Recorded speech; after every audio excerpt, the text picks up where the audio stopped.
Please rise, Paul. Although death may come our way, our Lord God will not forsake those who stay faithful and true to Him.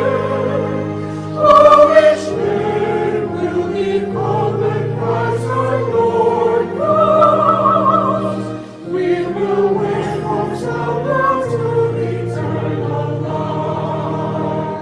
In the new earth and heaven we will meet there, to be crowned in the everlasting light.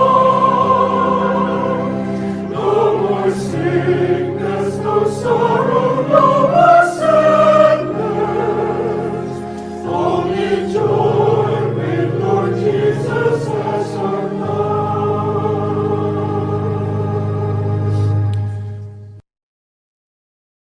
Our dear Almighty Father, we thank you for all the blessings you have given us, most especially for serving your holy name.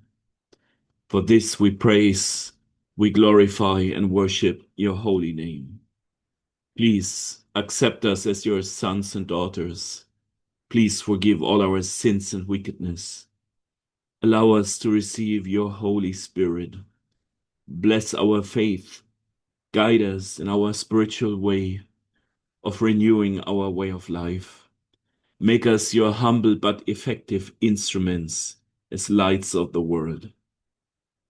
Please protect those who are still in jail, those who are still oppressed, and the oppressors and the institution. Have mercy on them, allow them to repent and to return while there is still time and opportunity. Help us to help those who are less fortunate, to share your material blessings, always with an open and generous heart. Please be with us now, enlighten us and accept our worship. Bless those who are in need, those who are sick, and especially protect and bless the youth of the church. While they're still in this very difficult world, protect them from darkness and the evil of this world, and help the elders and the older ones always to be good parents and grandparents to the youth. Our dear Lord Jesus, please mediate our prayers. Help us to be our upright disciples, and help us to renew our way of life and to be ready to meet you on your second advent. Our dear Almighty Father, we're confident that you will accept our worship service, that you have forgiven our sins, and that we're the recipients of your blessings. In the name of our Lord and Savior, Jesus Christ. Amen.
His word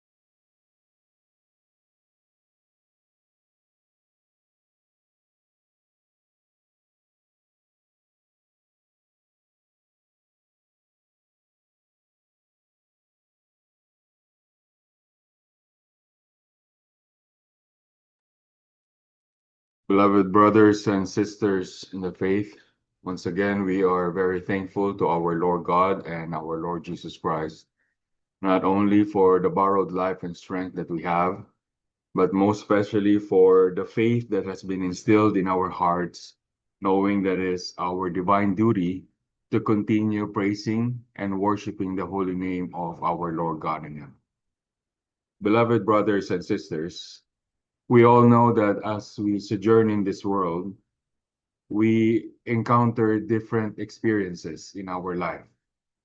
There are so many people in this world, in different parts of the world, that when it comes to the way we live our life, sometimes it is to conform to the place where we live in, the place where we were born. There are people whose lives conform to their race, the social norm, their age or demographics. That is why it is sometimes confusing to know which kind of life should we live, what kind of standards should we adhere to, and what do we do as we continue in our sojourn to make sure that what we are doing will lead us to salvation. That is why the lesson that is based on the fundamental doctrines of the Church of Christ and the lessons taught by Brother Ranyo G. Manalo. In today's lesson, we will try to understand what kind of way of life should we live in this world today. Let us start our study as we read what is written here in Philippians chapter 1, and the verse is 27. Now, the important thing is that your way of life should be as the gospel of Christ requires, so that whether or not I am able to go and see you, I will hear that you are standing firm with one common purpose, and that with only one desire, you are fighting together for the faith of the gospel. Beloved brethren, we now understand that what is truly important in the sight of our Lord God is that we live our life or have a way of life that is in accordance to the gospel that our Lord Jesus Christ requires. That is based on his teachings, which are all based in the commandments of our Lord God in heaven. So if you are conflicted, like for example, how you should live your life, what kind of way of life should you live? Or how should we teach our children to live their life? Even though there are many considerations, many standards, and many references for the way of life we should live, we should always remember what is truly important is that our lives and the way we live our life will always be in accordance to the gospel or the teachings that we have received based on the Holy Scriptures.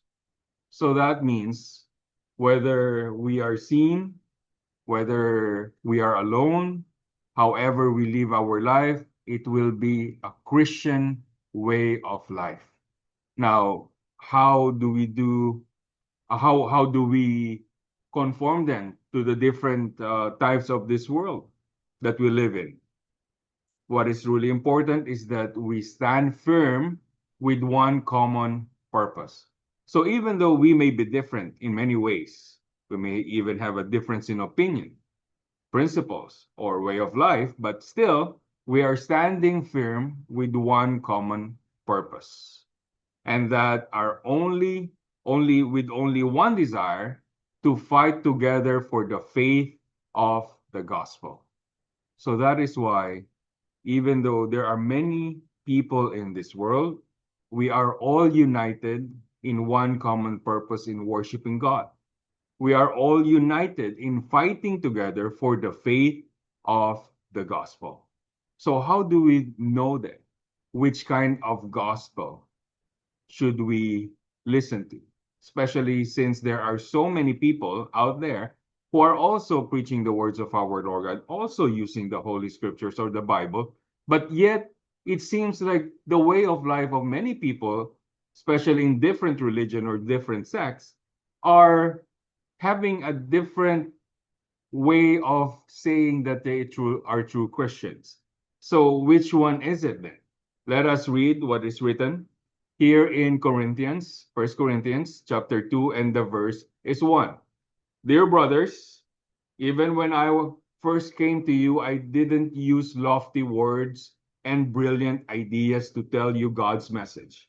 For I decided that I would speak only of Jesus Christ and his death on the cross. I came to you in weakness, timid, and trembling. And my preaching was very plain, not with a lot of oratory and human wisdom, but the Holy Spirit's power was in my words, proving to those who heard them that the message was from God. I did this because I wanted your faith to stand firmly upon God, not on man's great ideas.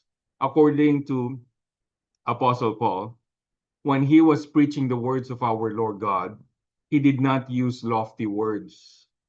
He did not treat it as an oratory spectacle with so many things that can make him popular to a lot of people. For him, it was very plain. It was not with a lot of human wisdom that people can claim that they followed because of that person or his human wisdom or his oratory prowess. It was because of the Holy Spirit's power in the words that we hear. When we read the words of our Lord God, how does that affect us?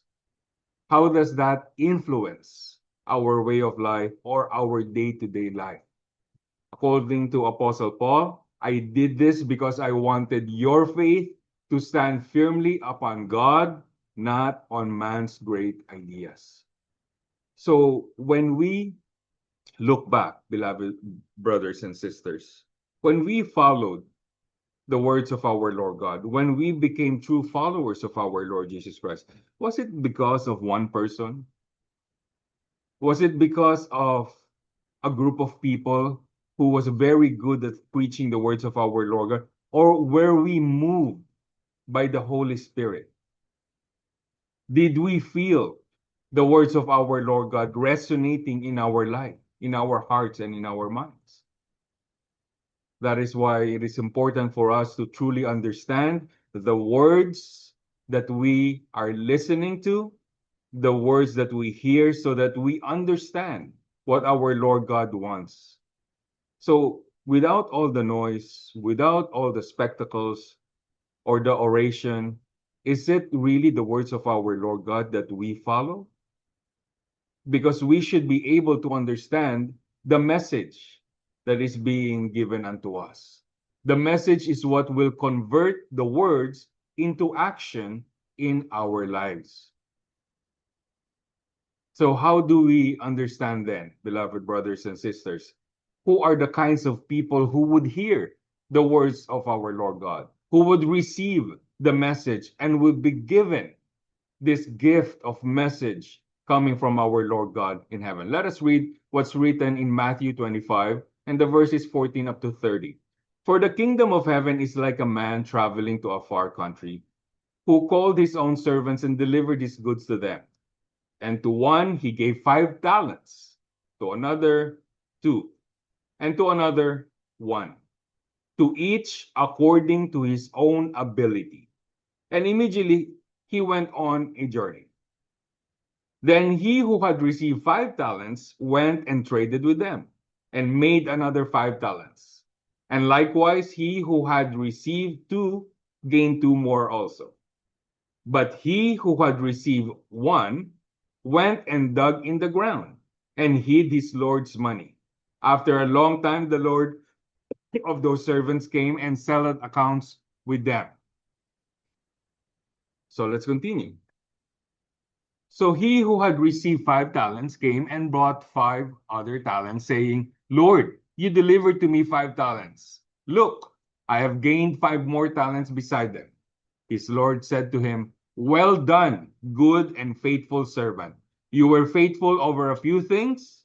I will make you ruler over many things. Enter into the joy of your Lord. He also who had received 2 talents came and said, Lord, you delivered to me 2 talents. Look, I have gained 2 more talents beside them.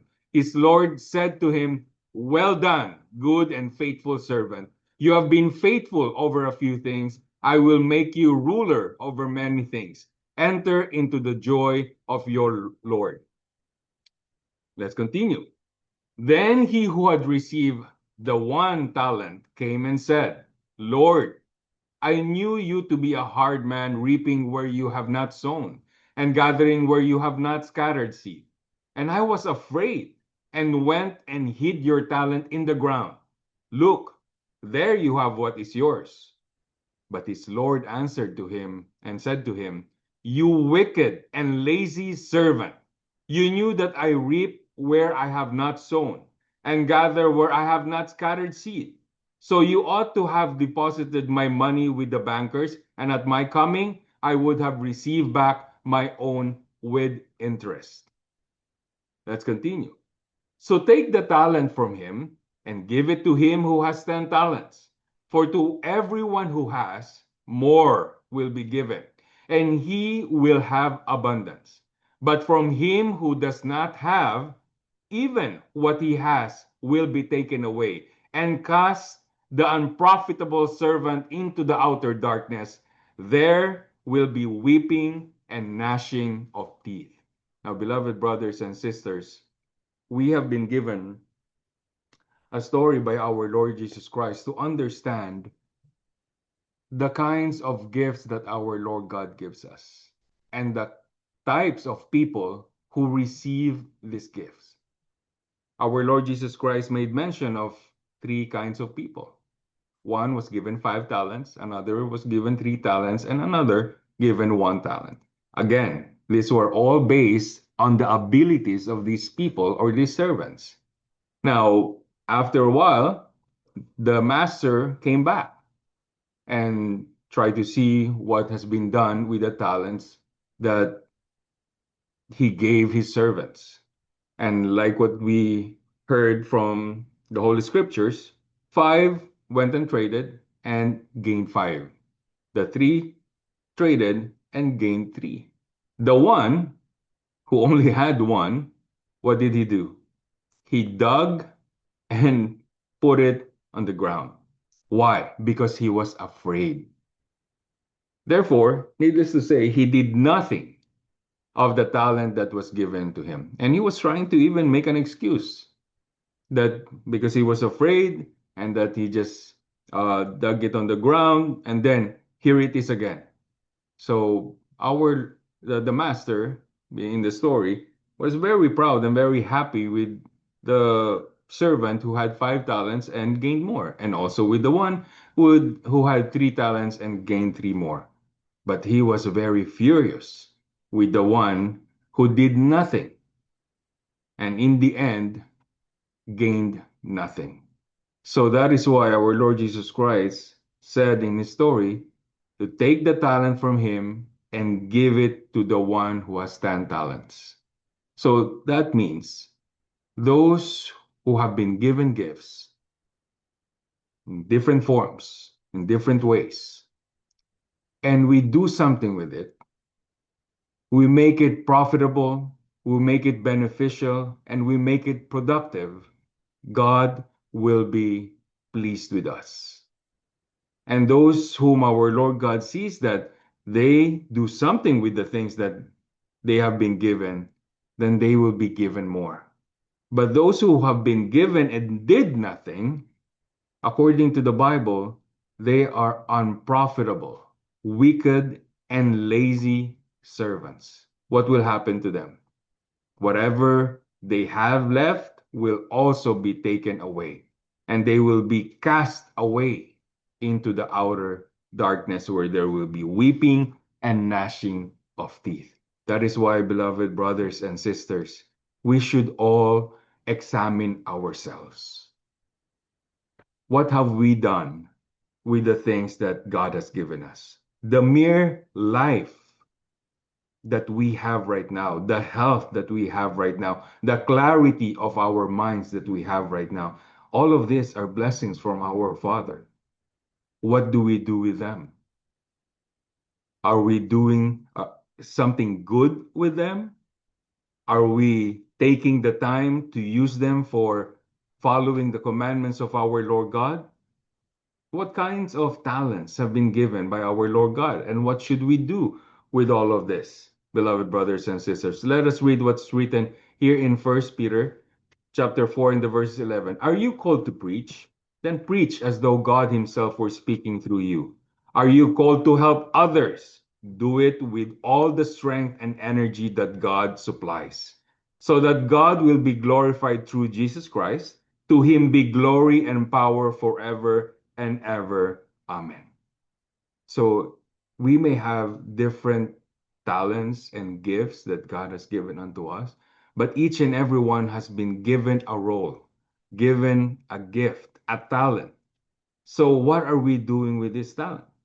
Are we just digging a hole and putting in there, hiding it, doing nothing, so that in the end, when our Lord Jesus Christ will come and see his people, then what do we have to show for it?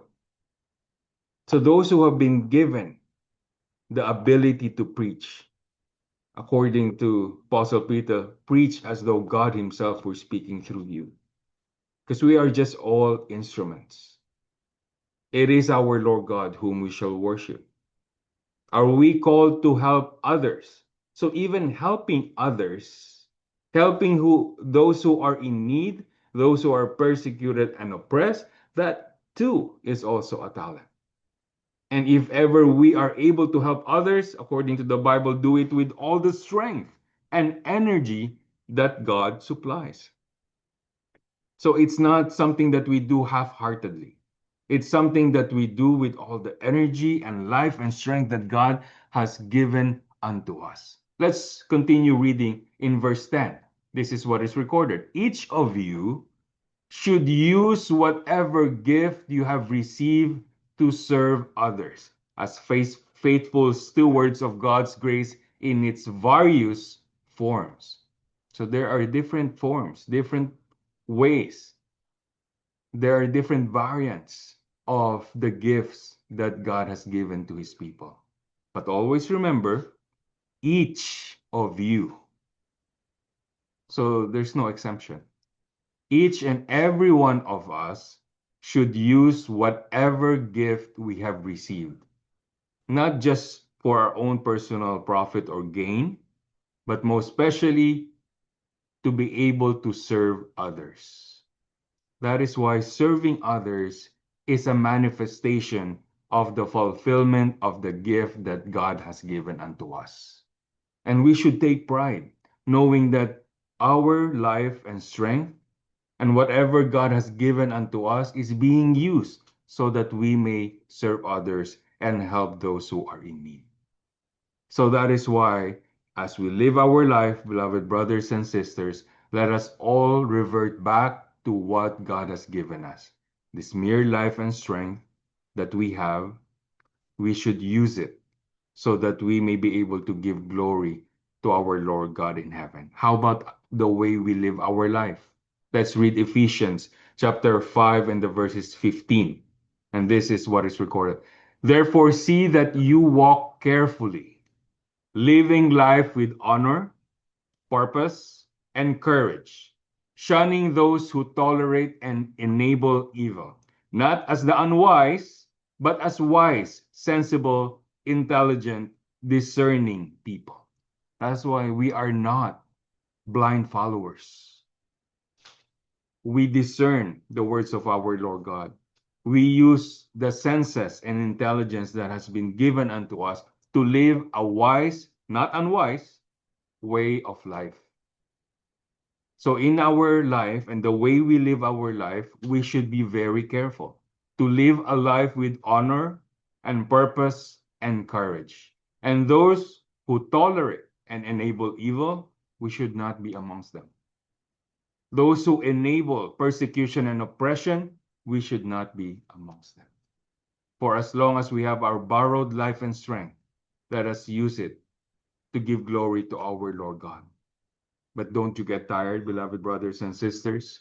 Don't we have enough problems every day? Isn't there conflict in our life? Aren't we going through hardships and pain as well?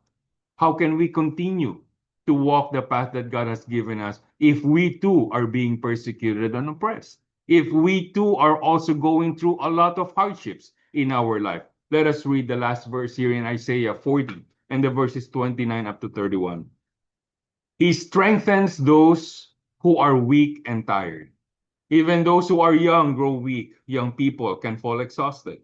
But those who trust in the Lord for help will find their strength renewed. They will rise on wings like eagles. They will run and not get weary. They will walk and not grow weak. This is the promise written in the Holy Scriptures. For as long as we put our full trust in our Lord and continue to be obedient to His will, to His teachings and His commandments, then our strength will be unlimited. It will continue to renew for as long as we remain faithful. Like wings, having wings like eagles. And we will not get weary, we will not grow weak, because we have our Almighty God who will always strengthen us, especially when we are tired, who will continue to uphold us when we are weak, when we have fallen, when we have stumbled. For as long as we continue to follow His teachings and His commandments, He will fulfill His promise, and He will never abandon us. He will supply us with the strength that we need to finish our race and receive the grace of salvation. Let us all stand and we shall pray. Our loving Father in heaven, thank you so much for you continue to give us our life and strength, the clarity of our minds, and the strength in our faith, knowing that as we sojourn in this world, we will continue to follow you and your commandments. May you continue to forgive us of all of our shortcomings. Guide us in the path that you have given us. Always bless us and our whole household, our family and loved ones. Continue to shelter us from all harm and danger in this wicked world, and continue to guide us, Father, so that we will not be led astray. We will not grow cold in our faith, and we will not turn away from you. Father, may you bless our brothers and sisters, especially those who are in dangerous places, those who continue to suffer persecution and oppression. It is our faith, Father, that at your appointed time, all of this will come to pass, and that each and every one of us will be set free to continue praising and magnifying your holy name. Our Father in heaven, may you continue to bless those who you use as instrument, so that we may be able to send help to those who are in need. Continue to bless each and every one of your children, including their household, so that we may be instruments, so that your hand may extend unto them, those who are in need, those who are oppressed.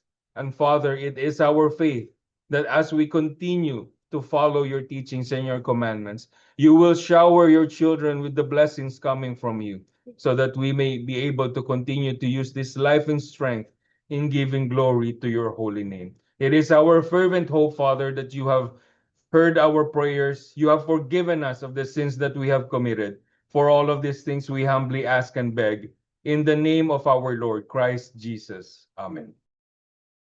Praise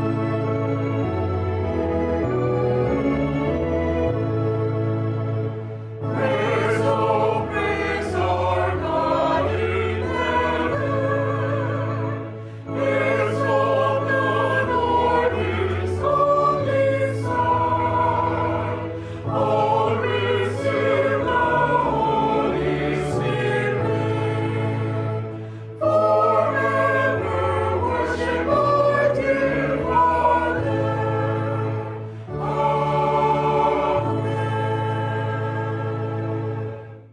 May the grace of salvation from our Lord Jesus Christ, the love of God, and the fellowship of the Holy Spirit be with us now and forever. Amen.